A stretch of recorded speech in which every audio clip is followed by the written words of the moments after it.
What's up, my wizards? It's Dev from Mtg. We like magic, and I'm back after a wicked bout of food poisoning there for a few days. I appreciate all of your well wishes on Patreon and on Twitter when I posted about how freaking sick I was. It was pretty bad there, I'm not gonna lie, but honestly, all of your kind words really did physically lift me up and make me feel better, so I appreciate that, you guys. It means a lot to me, but on to business, the task at hand, because it's Miller time, and I have got what I can all but guarantee you is the cheapest mill deck you've seen in a really long time here. But of course, ironically, I have to do the disclaimer, budget comes at a cost. You have to actually overtake the opponent, but just like any race car, this deck has been tuned to increase the win percentage as much as I could. Now to start things off, let's take a look under the hood here so I can show you the engine of the deck. How you liking these car puns, by the way? Don't worry, I think I'm just about done with them, but in any case, here are the most important cards in the deck. We're going to play 4 copies of Drowned Secrets and 4 copies of Psychic Corrosion. I guess a cool name for this deck would be Psychic Secrets. I like that. Or Drowned Corrosion, which isn't nearly as good. But anyway, these 2 enchantments are going to do all of our milling for us, and it's cool we can play them on curve. Secrets cost 2, Corrosion costs 3, so sometimes we can basically start the game by getting our 2 most important pieces in place and go into town from there. And both of these are amazing in multiples. I mean, we have to find them every single game anyway, so that justifies playing play sets of both of them. But it has to be said that, getting any combination of 2 or 3 of these enchantments out at the same time, you can start racing aggro some of the time. I know that mill is basically like putting your opponent at 60 life, but that is kind of mitigated a bit when you're doing literally 15-20 damage a turn, thanks to 2 or 3 of these enchantments being out. Now, getting a little bit more specific here, in terms of Drowned Secrets, literally every non-land card in the deck is a blue spell. We're not splashing any colors, playing any artifacts, or getting fancy in any way. So we're getting the full measure of potential out of Drowned Secrets in that way. But with Psychic Corrosion, 20 different cards in the deck, a third of the deck, is capable of drawing its cards. Sometimes multiple cards, which is really good when you have a Corrosion out. And some of our draw spells have Jumpstart, which is really good too with Psychic Corrosion.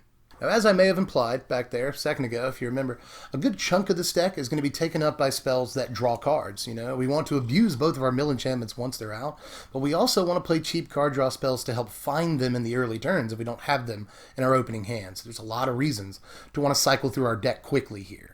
Luckily, Standard has at least 2 amazing cards for doing exactly that. Both Opt and Chart a Course fulfill those duties really, really well. Opt is just the 1 mana, allows you to see multiple cards if that's what you want to do, draw into more draw spells if you have your enchantments out, or again, draw into your enchantments if you don't already have them. The same can be said of Chart a Course. 2 cards for 2 mana is a great deal in just about any format in Magic. Even if you have to discard a card, we actually don't mind doing it. All we want is to draw into more spells, or again, draw into our enchantments if we haven't done it yet. But mostly, we want to keep strings going on turns where we're milling for 10, 12, 14. Now, I should point out that you will always have to discard a card in this deck. We are not playing any creatures because I don't want to turn on any removal in anyone's deck, but especially in control decks and the like, we already have actually fairly decent game against them. We do better against control than any other matchup we could possibly sit across from. And part of that advantage against control decks is the fact that we don't play any creatures, so we effectively blank like 30-some-odd% of the cards in their deck list. We will always have to discard the card to Chart a Course, but that does not actually make the card any worse. It is very, very, very much worth playing. But onto those Jumpstart cards I teased earlier, we're playing 4 copies of Radical Idea and 4 copies of Chemister's Insight. Kind of like the naming convention on this, because ideas may be cheap, but true insight, that's worth more. Which isn't to say that Radical Idea is bad. Just like Chart a Course and Opt, these are really popular cards in the Arc-like Phoenix decks. And even though we are not Arc-like Phoenix, we're obviously playing a lot of the same draw card spells that have been popular in those decks. And Radical Idea is a very good card for all intents and purposes. If we just need to cast a blue spell for Drowned Secrets or draw a card for Psychic Corrosion, this will let us do that twice, and we can just discard a land or something the second time. Same thing for Chemister's Insight. This might cost twice as much as Radical Idea, but it gives you twice the effect, which is really good when it comes on 1 card. So 4 mana might look a little bit steep, but this is easily, in some ways, the best draw spell in the entire deck because you get to cast it twice. And I should point out that Insight is really good with Corrosion. Cast the same copy of Insight twice and you have milled 8 cards. Throw in a Drowned Secrets, you've milled 12. That's 20% of your opponent's deck in effectively 1 card. It's really, really good. Jumpstart in general is fantastic with both of our mill enchantments. Let's get down to some defensive elements in the deck, because when I first started building this thing, I just packed it with card draw spells and all the mill enchantments and called it a day, and that deck was bad. That deck was really bad. And I quickly learned that we have to play some interaction in the deck. And I also, after some tuning, didn't end up playing main deck counterspells. There are counterspells on the sideboard, and I know some people are going to balk at the fact that there aren't main deck counterspells, and I definitely see the argument for them. You could play them. I tried out a bunch of different stuff here, but at the end of the day, I felt like it was more important to ensure against threats that actually hit the board, rather than having to hold up all of our mana to make sure that they never hit the board in the first place. We want to spend our mana on card draw spells during our turn some of the time, and we want to spend our mana on enchantments during our turn.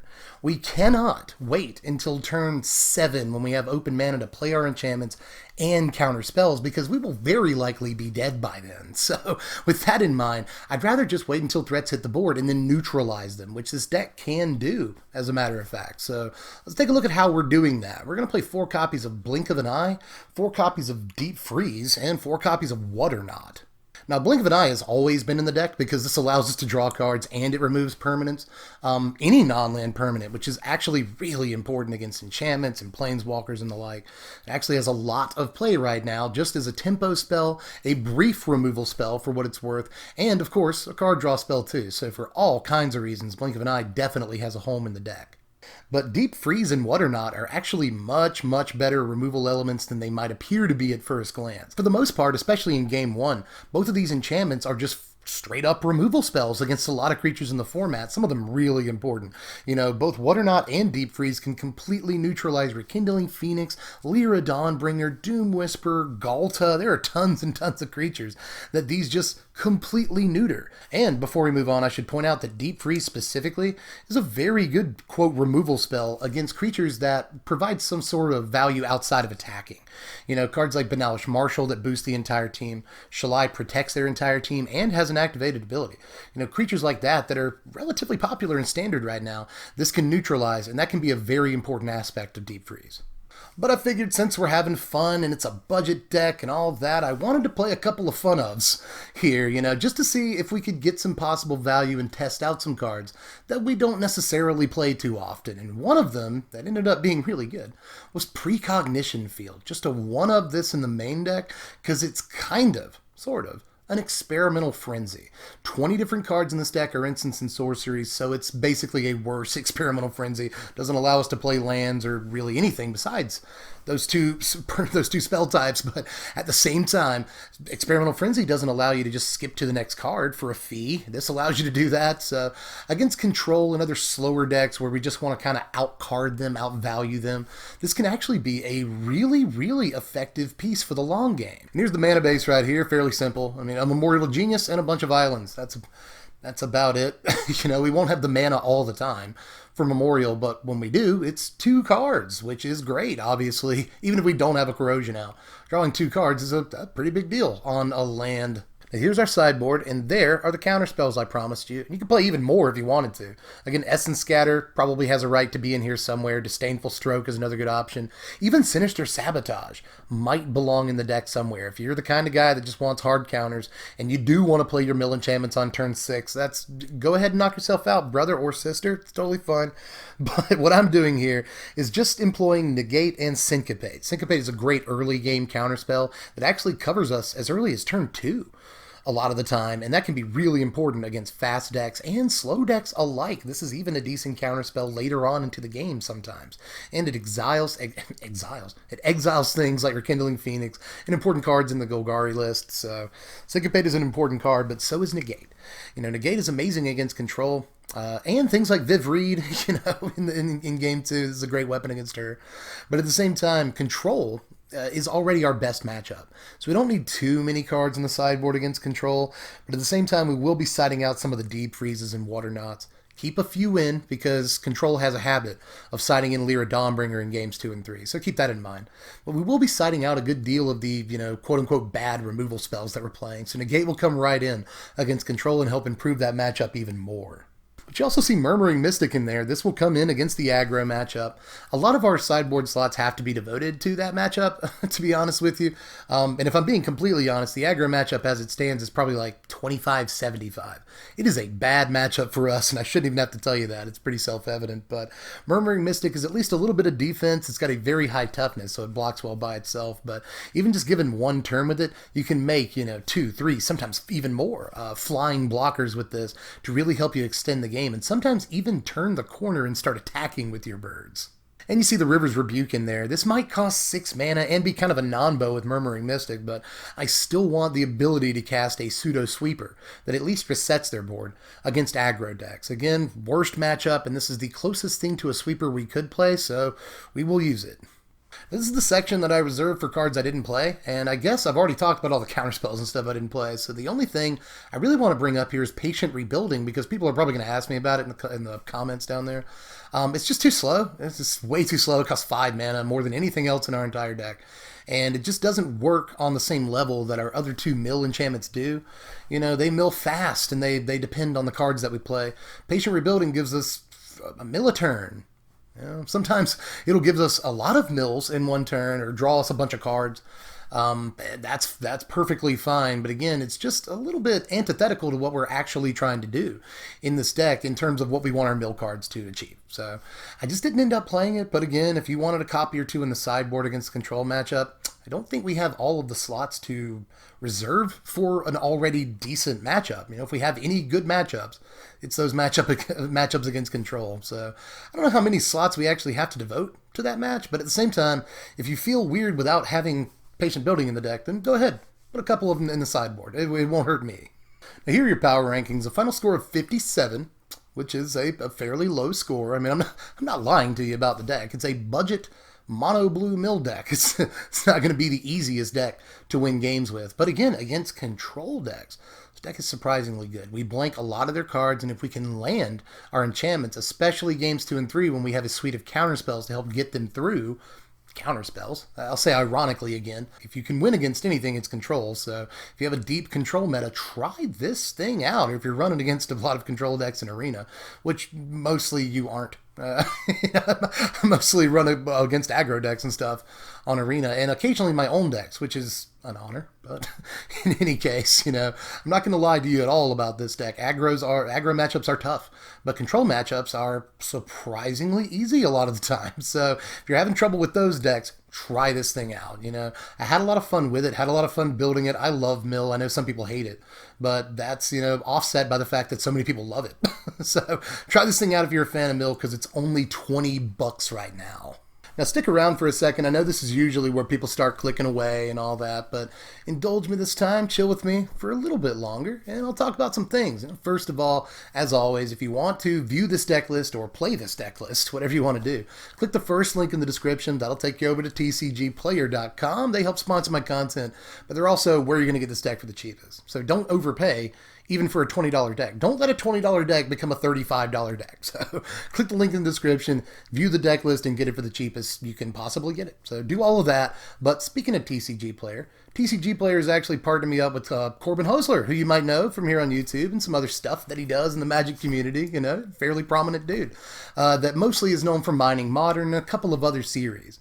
But they've put us together so that we can sort of launch a new series here where Corbin is going to be from time to time playing my budget deck specifically. He probably isn't going to be doing too much competitive stuff, but I know you guys are really interested in seeing these budget decks work. So Corbin is going to be doing that with me on a sort of case-by-case basis here. We're going to see how that works out. So as soon as I have links to that content, I'll leave it down there in the description, and I'll shout it out on Twitter for you. So make sure you follow me on Twitter at SBMTGDev so you can see this deck in action, because it's going to be the first deck that we feature in this new series. So stay tuned to the channel and make sure you keep up with Twitter and all that. And as soon as that content comes out, I'll link you to it some way or another. But aside from that, I should also point out that there is somebody already streaming my content that you might not know about. I have not pimped this dude enough, but Eric from over at the Sideboard MTG, he is a really, really good dude and a really, really good Magic player who streams nearly every single one of the decks that I upload to the channel. I know you guys really, really want to see just about all of these decks in action, but I build, 3 decks a week, or at least upload 3 decks a week. I build like 8 decks a week, but I end up uploading 3 decks a week, and sometimes the workload can be a little difficult to both do all of this, test the decks, and put up content, gameplay content. So Eric has been streaming my decks now for a while, and you really should check him out. I'll leave a link to this in the description to his channel because he is a really solid dude. He deserves your views, and he's been streaming my decks for a while now. And finally, in the way of shoutouts, old Josh Lee Kwai and DJ over at the Command Zone gave me a shout out the other day, so I'm going to give it right back to him. Thanks you guys. You're a huge MTG channel, so I really appreciate that. But I know you guys are always asking me for Commander content, which, by the way, it's kind of in the works right now, but there will be Commander content coming up in the next month or so here. I'm thinking of sort of making it my Christmas present to the community, but I don't do a whole lot of Commander, needless to say. But if you do like Commander content and you want to see it done really, really well, go check out the Command Zone. They are probably the best, Commander-based Magic channel on all of YouTube, and they're both really solid dudes too. So check them out. They gave me a shout out. So again, giving it right back to you. You guys really deserve it. The Command Zone's a really good Magic channel, so better in a lot of ways than I am. So check them out if you haven't done it yet. They're a great source of MTG info. So all of that said, I'm pretty sure that I'm tapped out for this one. So I appreciate you guys hanging out with me a little bit longer here, and I think I'm done for now. But I'll turn it over to you. It's your turn. Let me know how you felt about this. I know, guys. Budget Mono Blue Mill. Don't hit me too hard. But if you enjoyed the deck and you want to try it out, let me know your impressions down there in the comments section. And I guess that's all for now. So I'll catch you cats later. I'm Deb from The Place. Thanks for watching, my wizards. Make sure you spread love and be kind. Don't you see my condition, the nation?